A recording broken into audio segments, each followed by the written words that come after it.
প্রেগন্যান্সিতে folic acid কতটা গুরুত্বপূর্ণ, কোন কোন খাবার থেকে ফলিক অ্যাসিড পাওয়া যায় চলুন জেনে নেই। প্রেগন্যান্সিতে ফলিক অ্যাসিডের অভাব থাকলে বাচ্চার জন্মগত ত্রুটি হতে পারে।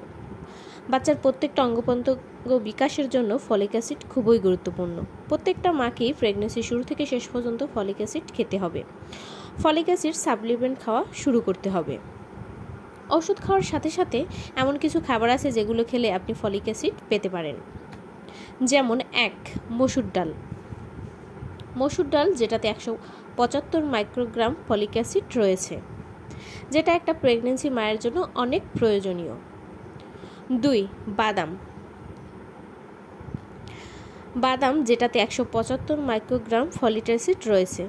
বাদামের তৈরি যে কোনো ডেজার্ট, বাদামের তৈরি বিস্কুট অবশ্যই খেতে পারেন। বাদামে সবচেয়ে বেশি ফলিক অ্যাসিড পাওয়া যায়। 3. পালং শাকে 130 মাইক্রোগ্রাম ফলিক অ্যাসিড পাওয়া যায়। এছাড়াও পালং শাকে ভিটামিন, প্রোটিন, আয়রন রয়েছে, যেটা প্রেগন্যান্সি মায়ের জন্য খুবই উপকারী। 4. ব্রেড বা পাউরুটি। গমের তৈরি খাবার, পাস্তা, রুটি, পাউরুটি এগুলোতে রয়েছে 102 মাইক্রোগ্রাম ফলিক অ্যাসিড, ভিটামিন এবং ফাইবার। 5. অ্যাভোকাডোতে থাকে 59 মাইক্রোগ্রাম ফলিক অ্যাসিড।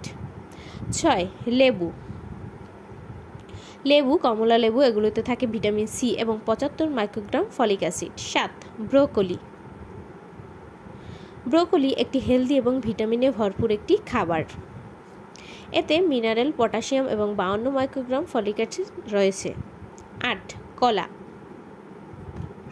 কলা পুরো প্রেগন্যান্সিতে আপনার জন্য খুবই গুরুত্বপূর্ণ একটি খাবার। কলাতে 40 মাইক্রোগ্রাম ফলিক অ্যাসিড রয়েছে।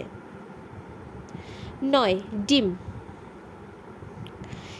একটা ডিমে 22 মাইক্রোগ্রাম ফলিক অ্যাসিড পাওয়া যায়। ডিমের যে কোনো ডেজার্ট, ডিম সিদ্ধ অথবা ডিমের অমলেট করে খাওয়া যেতে পারে।